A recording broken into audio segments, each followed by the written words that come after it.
Imagine waking up on a warm mid-spring day, no school due to coronavirus, and you plop your sloppy fat butthole down on your sick DXR racer chair your mom bought you for Christmas. You look towards Steam and you ask yourself, what can I waste my money on to retain my interest for a day or two? What's that? Is that the Resident Evil 3 remake that just released onto the market? Your inner weeb says, nutty. Resident Evil 2 remake was such an amazing game. I wonder how great Resident Evil 3 remake will be.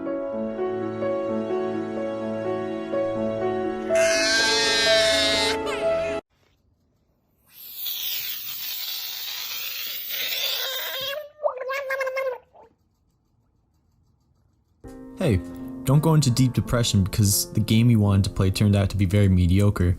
Why waste 60 big boys on a mediocre game when you can waste 7 small boys on an even better game? What game, you ask? Well, obviously I'm talking about Sakura Satan, Resident Evil 7.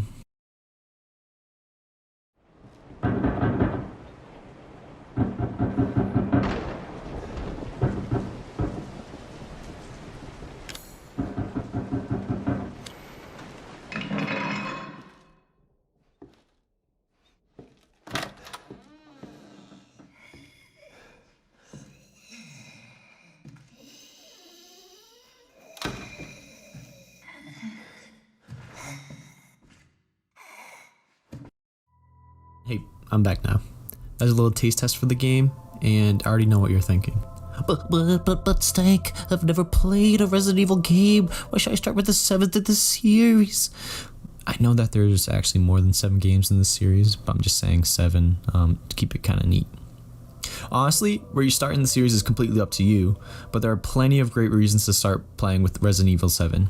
I mean, even if you have never played a Resident Evil game before, or you played a couple, like maybe you played Resident Evil 2, starting out with or continuing onwards to Resident Evil 7 would be a great idea. However, what is the story in Resident Evil 7 even about? Well, you, the gamer, play as Ethan Winters, a man who mysteriously lost his wife, Mia Winters. That is until he receives a letter from his wife saying to come to Adolvi.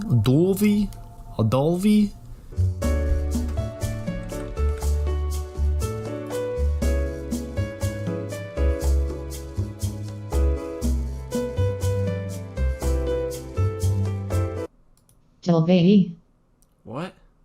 To come to Delvey. Louisiana, saying, come get me. Which to then he arrives at a large mansion with the mission to find his wife. That basically is a short end of the stick pertaining to the story. Obviously there's a lot more to be said about the story and what's inside the mansion and its properties. However, I would like to spoil as little as I can pertaining to the story. With that out of the way, I finally believe it's time to start talking about why you should be playing Resident Evil 7.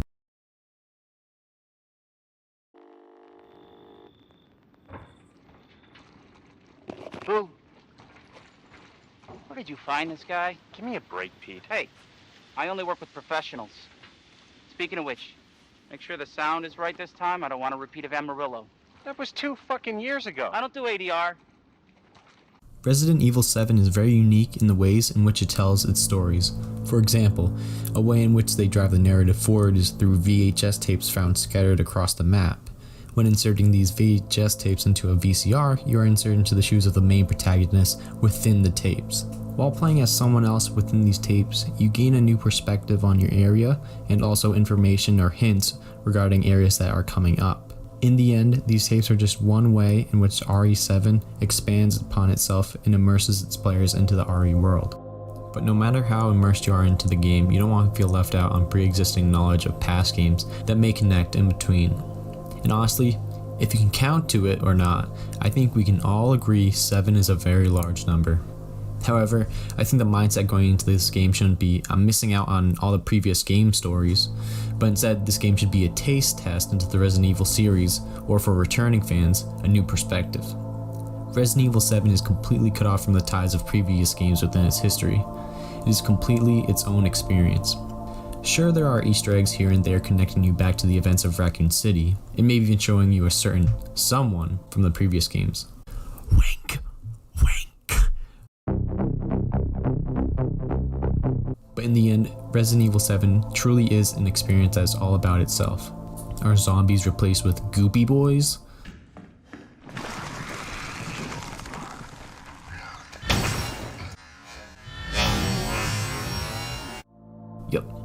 is this game a completely different perspective than the previous ones?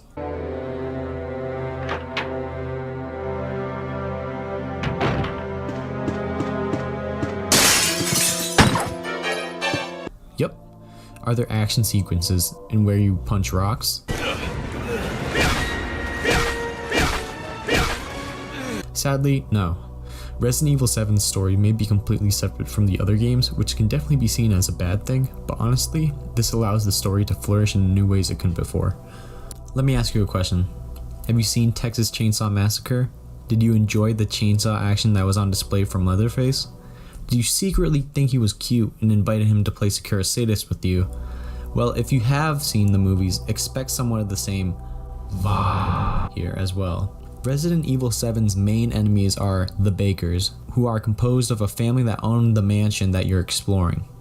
There's Daddy, the head of the household. They call him Daddy in the game, I swear. I didn't invite him to play Securus Sadist with me.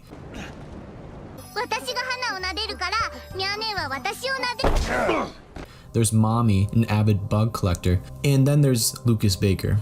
He doesn't really have a nickname in the family. I guess he could just be like Buddy or something. And finally, there's a random grandmother in a wheelchair. She's chill, mostly just vibes. RE7 thrusts you into their world to do your best to comprehend and understand your situation. I found myself walking around their mansion, piecing together the family story, which is much better than having it spoon-fed to me. Now that is an epic gamer moment.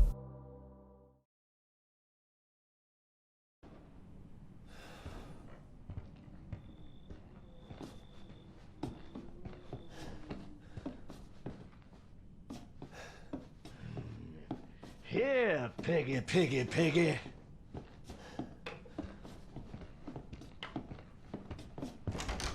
You thought you just slipped out and was done? Boom!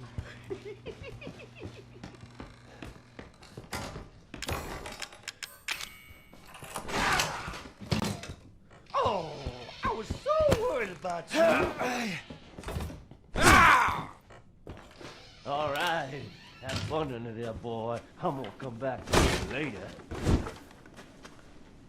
Resident Evil 7 is a very unique game when it comes to atmosphere.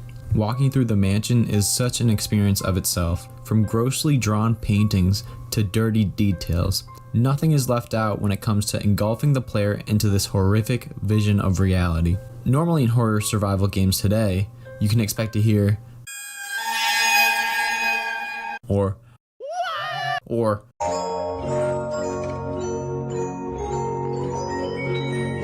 Resident Evil 7 does have an amazing soundtrack. However, when exploring this game's world, most of the time, the only tune the player is accompanied by is the sound of their own footsteps. Now I know this may sound boring, and it most certainly can be boring within other games, but RE7 does it so well, to the point where I actually preferred this no music idea instead of having some.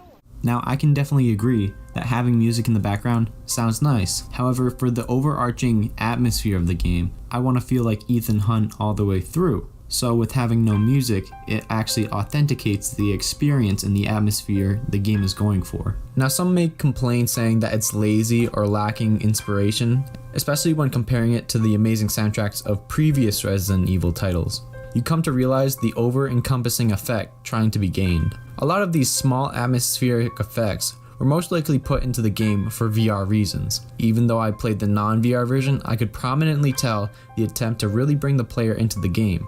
Having enemies grab you and get up in your face, random noises happening in the background, or how the environments were affected due to the lighting.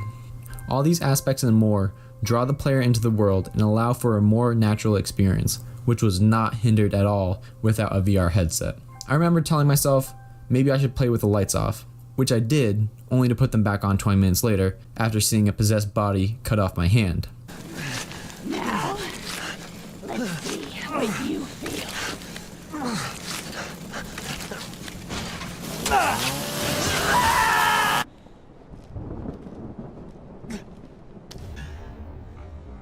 This game may maximize the horror on survival horror, however, that effect should not scare anyone off, but instead encourage them to fight against themselves and the enemies present within the game. Okay, fine.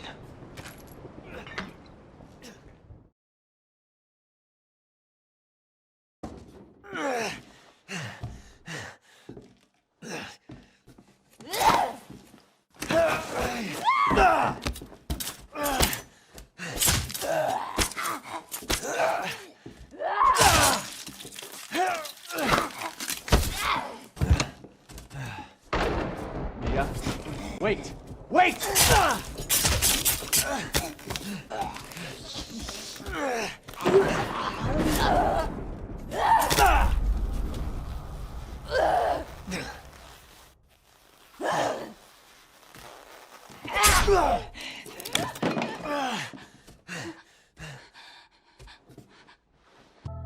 I don't know about you, but I'm a gamer. This title comes with a variety of descriptors, but what I mean when I'm saying that is that I'm not going to play a game unless it feels fun.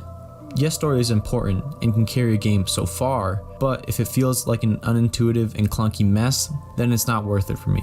With that being said, the Resident Evil games are most commonly described as survival horror, and while that may remain consistent with RE7, when comparing it to others, I often found myself seeing the horror out of survival horror being at the forefront.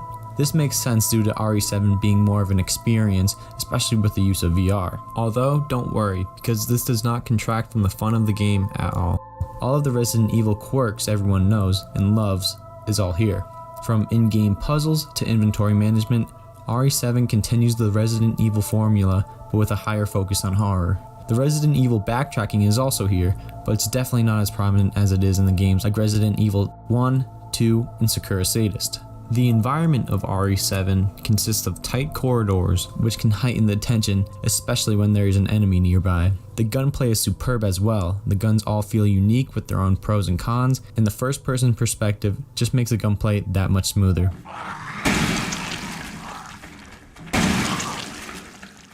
As for ammo, I found myself in the normal difficulty, never really running out of ammo, but there were times where it became close. There are also a wide variety of weapons at your disposal in the game. The sheer amount of weapons can be a lot to take in, but after a while you can start to recognize which ones you prefer. For upgrades, you can find them throughout the map, either in bird cages that can only be unlocked with coins or hidden across the map. The enemies of RE7 are neat. However, I will admit they aren't as amazing as the ones in previous games. Don't expect any lickers or zombies around the corner. All of these enemies are composed of goop and come in small variety, all with their own skills that you'll have to overcome. The overall difficulty for this game wasn't unfair. However, when we're playing on Madhouse difficulty, I could barely keep up with the faster pace of some enemies compared to that of their normal speed in the normal difficulty. Are you having fun yet?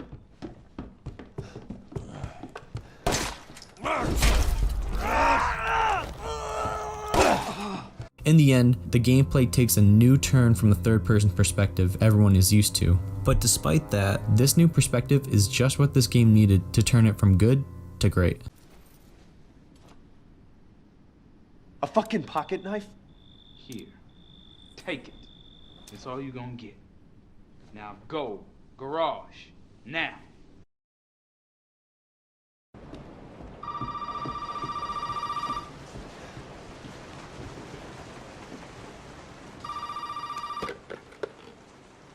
You really shouldn't have come here.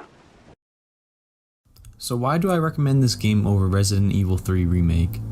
Honestly, the choice is up to you. Resident Evil 3 Remake doesn't seem like an awful game, but there definitely is a lot left to be desired. Now when comparing that to a pre-existing game, yeah, the graphics aren't as pretty, but everything about this older one is so much better. The story actually feels full and doesn't leave you wanting more.